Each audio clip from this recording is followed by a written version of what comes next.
My name is Betty Bodin.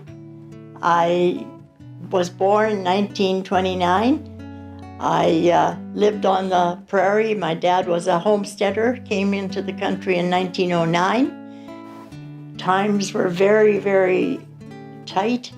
There was no crops and no money.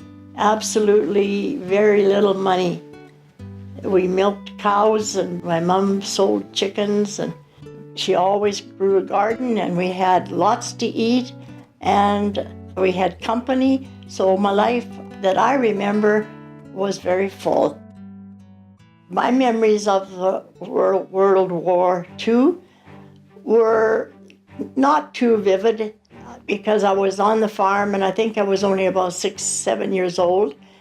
I do remember my folks being quite concerned and listening to the radio.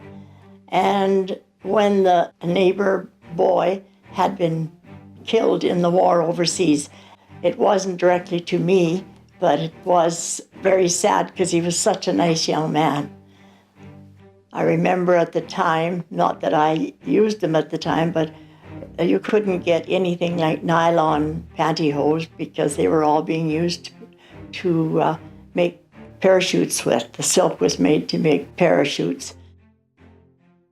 After I was working, I stayed with these people that I had stayed with through my school years. And one night, and we were uptown and just sitting on the street, visiting, watching people go by.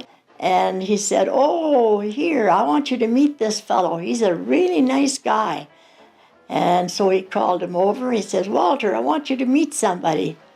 So he came over and he said to Walter, "This is Betty Rudd."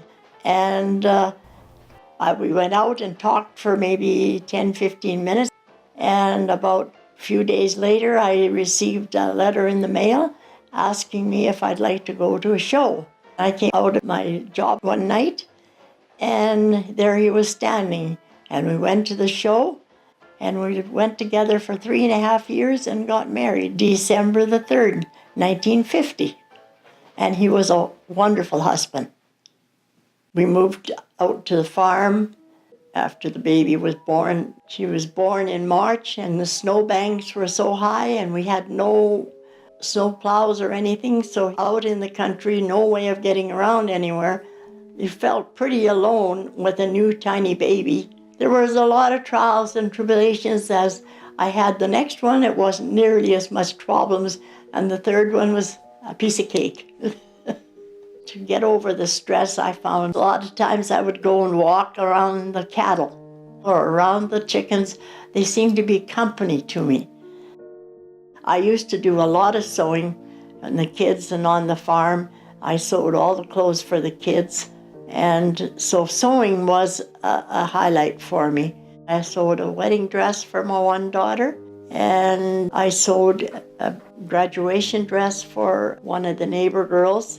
I said, "Oh, I've got some material, I'll make you a dress." And she was really pleased. A hobby to me is doing something for somebody, if I can help them in some way. Life to me is a joy.